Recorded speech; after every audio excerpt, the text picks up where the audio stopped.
Can the South Alabama Jaguars keep the Sun Belt hot in bowl games? It's Locked On Sun Belt. You are Locked On Sun Belt, your daily podcast on the Sun Belt Conference, part of the Locked On Podcast Network, your team every day.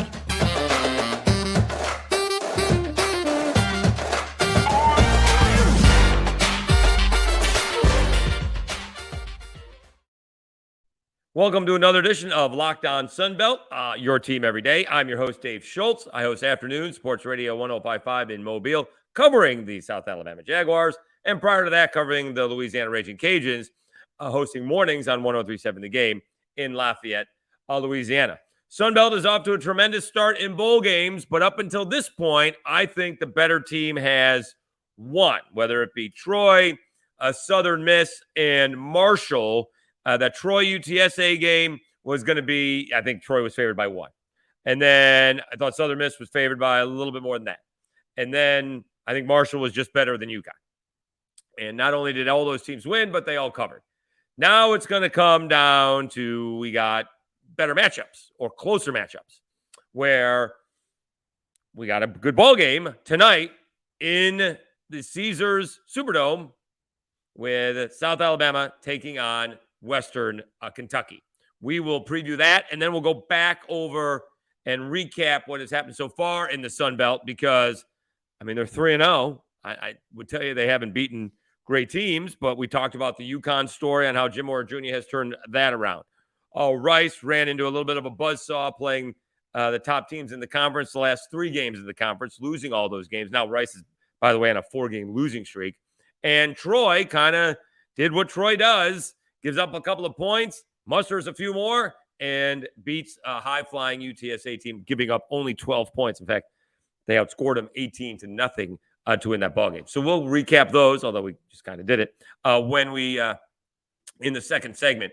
But let's take a little bit of a closer look to this South Alabama Western Kentucky ball game. And really the big news of the game is Austin Reed is going to play for Western Kentucky. We previewed him in our previous preview, the first preview we did of this matchup, and we didn't know if he was going to play because he instantaneously went into the transfer portal on December 5th. I think by the time, we probably previewed the game when we talked about it, and then, in a day or two, he was in the transfer portal, and we didn't know if he was going to play. I couldn't find anything online, couldn't find a report if he was going to play or not, and then all of a sudden, with Louisville, and I thought Purdue and others wanting him to play for them, transfer to them, all of a sudden, Austin Reed back to Western Kentucky.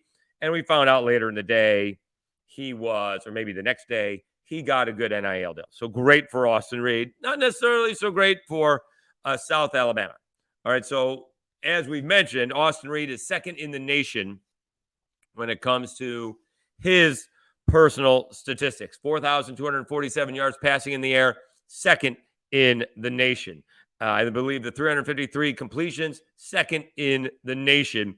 And the 36 touchdowns, second in the nation. He does have 10 interceptions, but that's on like 550 attempts. So that's not, he's got a 3.5 to 1 touchdown to interception ratio, but they just throw the ball a bunch. Their leading rusher, Kai Robichaux, yardage-wise, 496 yards on 73 attempts, which is like 7 yards a carry. Davian Irvin Poindexter has carried it 107 times. We'll compare that to South Alabama here momentarily.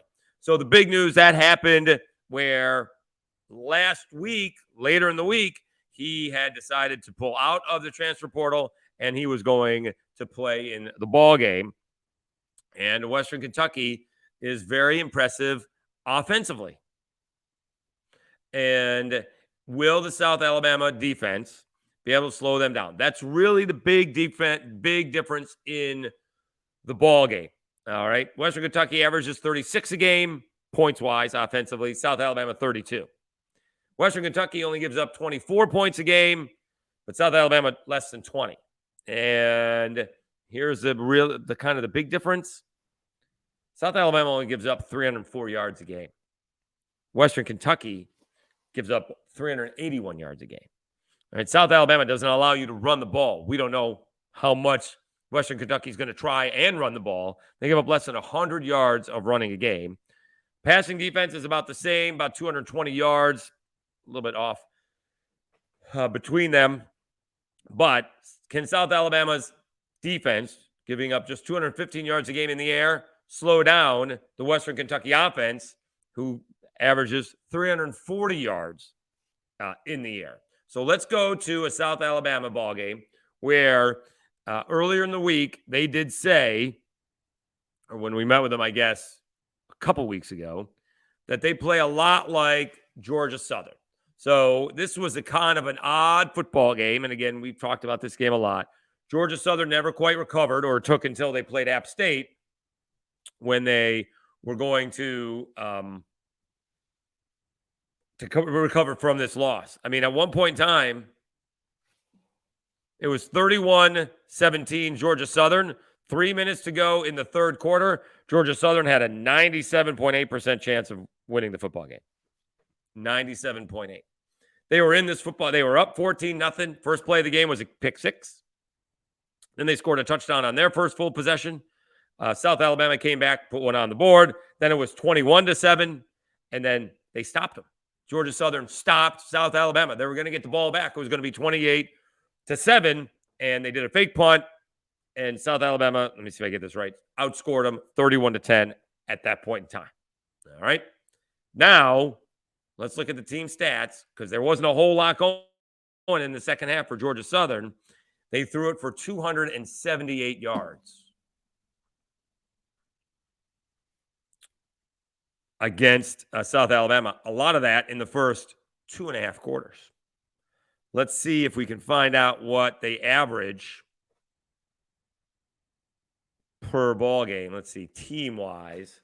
So what do we say, 266, something along those lines? Yards passing per game, 327, and South Alabama cut that down by about 50 yards, right? Is that what we had? 278. So, yeah, about 50 yards. So we shall see what happens in this ball game coming up tonight.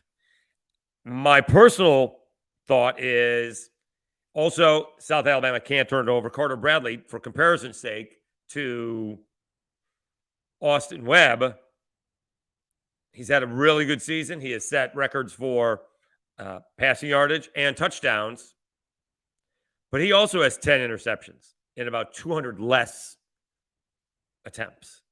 So he's got 25 touchdowns, which is very good.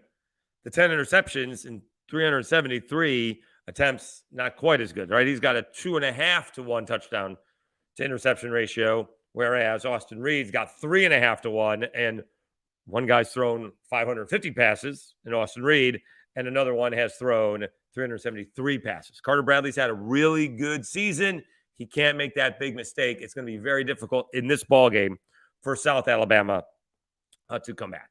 My thought is, heading into the game, is that South Alabama needs to keep Georgia Southern under 30 points. If this becomes a shootout, then that's where South Alabama loses their advantage Western Kentucky. If this game goes 35-32, 38-35, I'm afraid for South Alabama. I think South Alabama needs to frustrate and, bother Austin Reed and somehow get him a couple of turnovers and see if they can fluster them and see if they can make Austin Reed force some throws that he doesn't want to throw. Let me see, going back a little bit, because, again, Western Kentucky, despite the high offense, is only 8-5. All right, so they beat Austin Peay, FCS. They beat Hawaii, one of the worst teams in America. They lost to Indiana. That's a pretty good loss, 33-30. But they blew out FIU, also one of the worst teams, 73-0. This is what is a little bit scary. They scored 27 against Troy. They can put up some points. They lost to UTSA 31-28. They beat Middle Tennessee State, which beat Miami. They beat UAB 20-17. They lost to North Texas 40-13. They did hammer Charlotte, which is hammerable. They did hammer Rice, and they kept up with Auburn for the first half, right? That would be a game that a lot of people in the state of Alabama are familiar with. They scored 17 points in the second quarter against Auburn, and I guess it was tied at halftime, but then it was all Auburn in the second half. So was a 41-17 game, and they slipped past FAU 32-31. So let's see how many points they have given up, because they don't seem to have given up somewhere along the way a little bit of points. They gave up 31 to FAU. They gave up 41 to Auburn. Rice only scored 10. Charlotte only scored 7. North Texas scored 40. UAB only 17. Middle Tennessee State only 17. UTSA 31. Troy 34. These games are a long time ago, though. And Indiana 33. So their defense is actually much, much better with the 40-point loss to North Texas. That still feels like that's a month ago. That, in fact, it was before Halloween. Date is October 29th. So for South Alabama to win this game, and I will be a homer, and I will take South Alabama. They're favored by 4. I think on the radio show I said 35-21. I'm going to go, I'm going to say 38-28. If South Alabama can keep Western Kentucky out of the 30-point realm, they're going to win the ball game. If Western Kentucky starts putting up a bunch of points, I think it'll be tough for South Alabama to try and keep up. Also, a key portion of this game, and maybe we will see how good Western Kentucky can stop the run.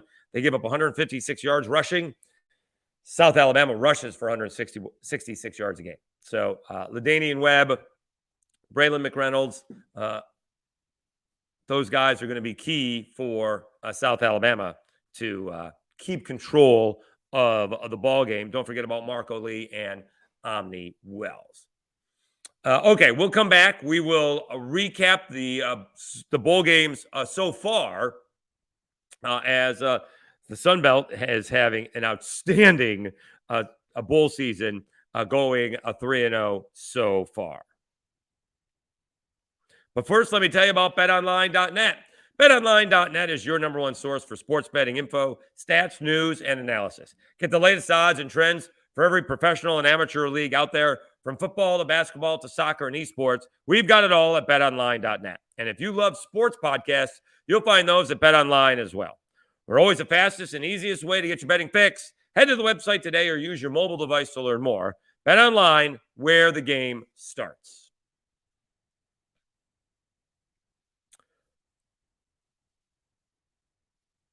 Oh, there we go. Okay, so far, and South Alabama is going to try and continue the streak of the Sun Belt being 3-0, but other games that could be tough for the Sun Belt could be the Cajuns in Shreveport against Houston. That could be a very tough ball game. That has a lot to do with a lot of the players for the Cajuns have opted out, so they're in a tough spot there. But to recap so far, I mean, it couldn't have gone any better for the Sun Belt. Everybody fell in love with the Sun Belt when week 3 of the season, maybe it was week 2 even, when all those 3 teams came away with victories, right? Marshall beat Notre Dame.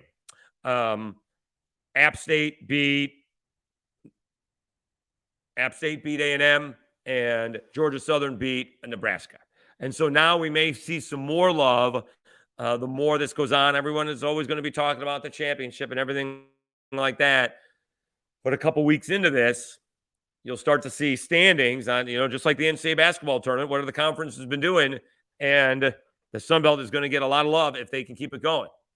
And it started out with Troy last Friday. I still think, I won't say Troy got screwed by spending a few days in Orlando at the Duluth Trade and Cure Bowl, but they're a Friday afternoon ball game, whereas South Alabama is playing on Wednesday night. Troy came in incredibly hot for this ball game, especially offensively. They put up 34 against Monroe. They put up 48 against Arkansas State in a ball game that was actually close. That was at 34 in the fourth quarter. 34 in the fourth quarter in that game. 48-19 in that game. And then they blew out Coastal Carolina, and that game, 45-26, wasn't nearly as close as the 48-19 ball game was the week before. So they were scoring all kinds of points, and Troy is not this offensive juggernaut. Gunnar Watson had the game of his life in the Sun Belt Championship game 29 of 41. I'm sorry. That's Grayson McCall.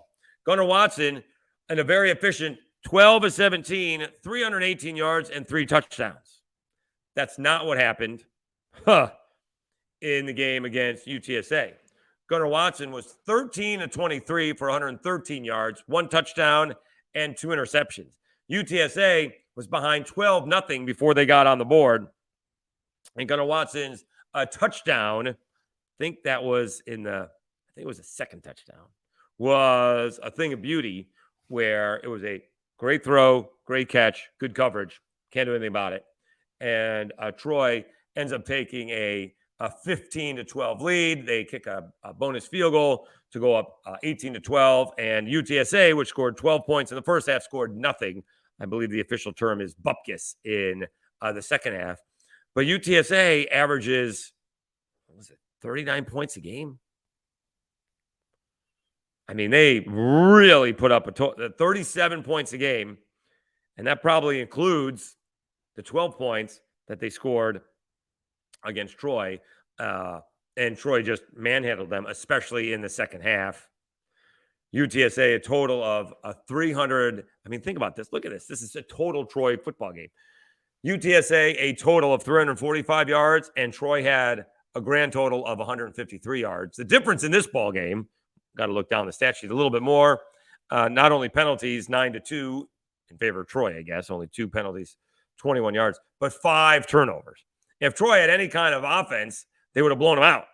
But they turned it over twice as well. So this ball game was about Troy's defense and UTSA not being able to hang on to the football. You're just not going to win football games that you've turned the ball over 5 times. They fumbled twice, threw 2 interceptions. We talked about Watson's 2 interceptions for Troy, but it was Watson who threw a clutch touchdown pass that ended up giving Troy the lead, and they go on to win the Duluth Trading Cure Bowl. Then, that was Friday.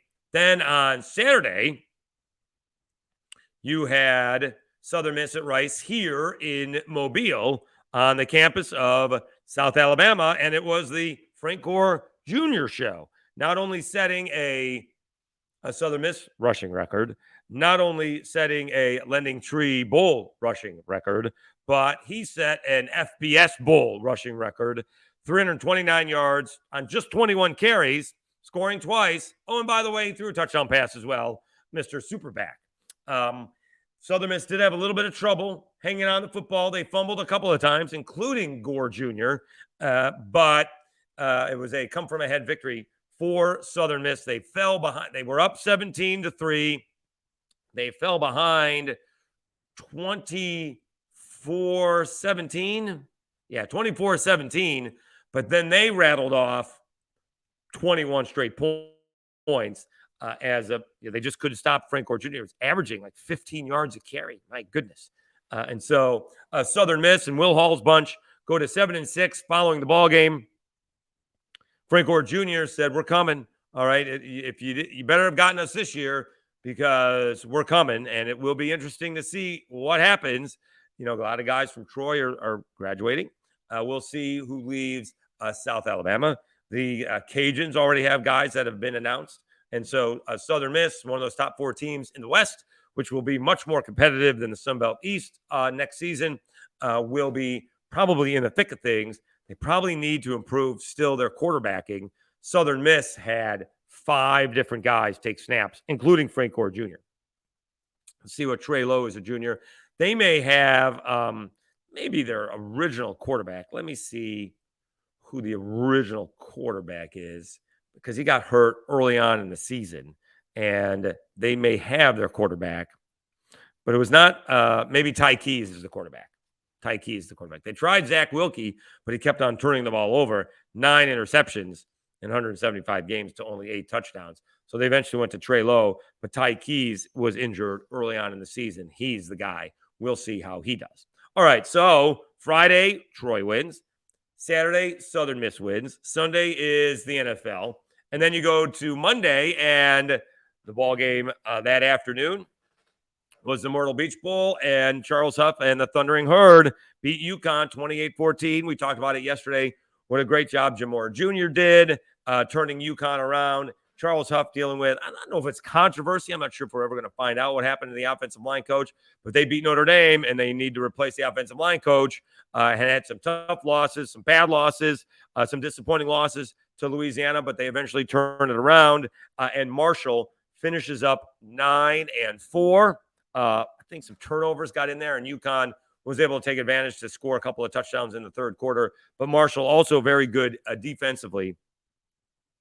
Only gave up those 14 points in the third quarter. They, in fact, I believe they got an interception in the end zone to stop the UConn drive that would have made it a one-score game. Again, Marshall, total yards, 303 yards on 28 points. UConn, 316 yards, 14 points. UConn, again, turnovers. Again, that seems to be a little bit of a trend when these teams haven't played for a few weeks. They are maybe not used to the hitting, tired from a long season, but we said UTSA had 5 turnovers. Troy had a couple of turnovers. In this ballgame, Marshall had 2 turnovers, and UConn had 4 turnovers. We'll see if that comes up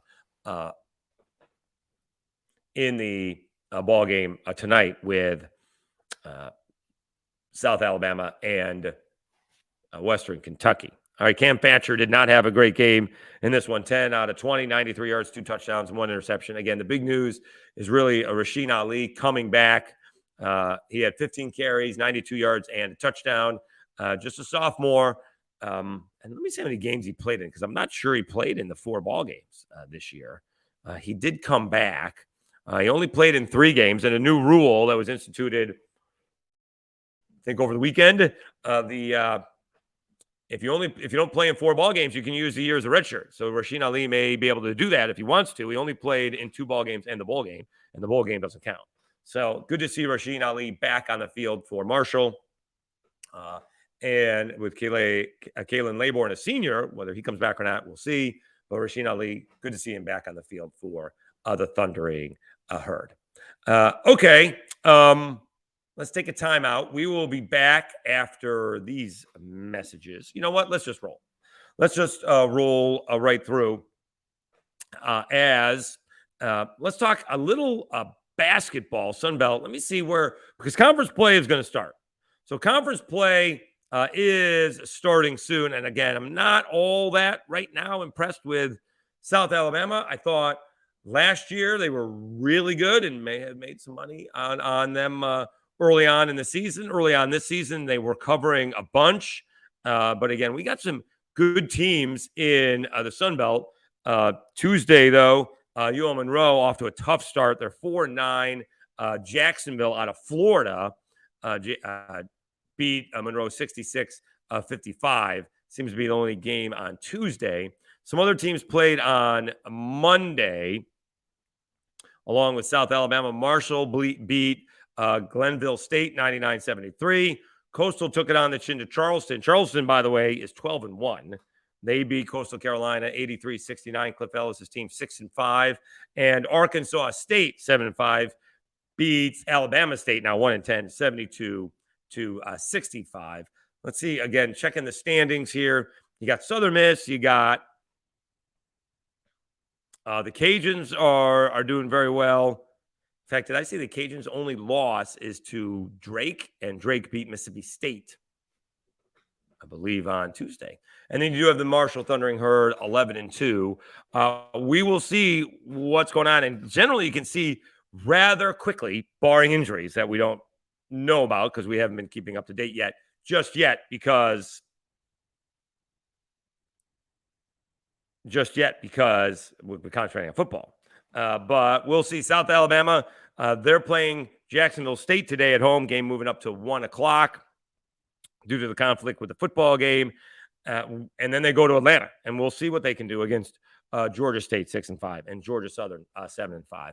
And then they do have 4 straight ball games at home. Some teams that maybe were supposed to be better. Texas State, usually a little bit better. Maybe Arkansas State was expected to be a little bit better. But James Madison 9-3. They're off to a good start. The Troy Trojans, Scott Cross's squad, 8-4. Cajuns have won 5 in a row. No one really with a long losing streak right now. The Cajuns are the hottest team. where Southern Miss has, and the Marshall Thundering Herd have the most wins at 11. Southern Miss has won 3 in a row, and Marshall has won 2 in a row. All right, the plan for tonight is to have a quick recap of the bowl game. Where I'm going to do that, I do not know. May have to do it in the hotel breakfast room, because if I do it in my bedroom at the hotel, that may wake up a couple of people. I'm known to talk loud, even into a microphone. So we don't want to wake people up, because it will be a very late night. So it will not be, we'll get that out as quickly as possible, but I probably won't even be recording it until 12:30 or 1 o'clock. So we'll do what we can to get it out from New Orleans. Again, hope to be there. Hope the weather is clear and I can skedaddle right after the show. Probably going to miss the first few plays, but we'll get there as quickly as we can to cover the New Orleans Bowl. All right. Once again, I'm your host, Dave Schultz. Thanks very much for tuning in to Locked On Sunbelt, your team every day.